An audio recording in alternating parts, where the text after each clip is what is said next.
first of all, the legal view, Mr. Dwivedi, I want to know from you, how does this sit? If you could explain for the benefit of our viewers, what were the arguments that the Supreme Court heard post which this decision was taken? The logic, basically. When the first round of litigation happened before a 5 judges constitution bench some 4-5 years back, then an issue had arisen on account of the union challenging a notice issued by the government of Tamil Nadu, which required them to take a call about release within a specified time.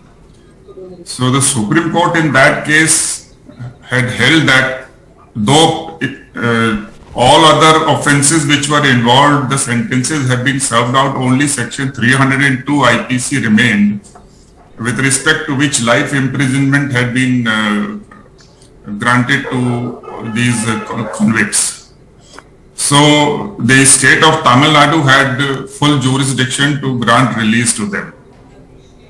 Now in that context, subsequently, as we know that in Tamil Nadu, the general perception amongst the public and in the Legislative Assembly, a unanimous resolution had been passed. So finally the government seems to have taken a decision that they should be released. But the governor refused to sign it and he sent the matter to the union government for its decision. Now that was again a matter of challenge in Pararivalan's case some 4-5 months back. And in that it was held by the Supreme Court that once the cabinet has taken a decision, then the governor has no discretion left except to sign it, and he had no business to forward the matter to the union government. And even otherwise, public order is in list 2 of the 7 schedules. So with respect to 302, it is the state government alone which has to take a decision, not the union. So union has no role to play. Now that decision has not been challenged either by any political party or the Congress party or the Gandhi family or the union government. Subsequently, no review, etc. has been filed. So the matter rested there that the cabinet has taken a decision to release, and since the government of Tamil Nadu has taken a decision, the Supreme Court itself directed under Article 142 that since they have served more than 30 years in the jail, it serves no purpose in keeping them now in jail.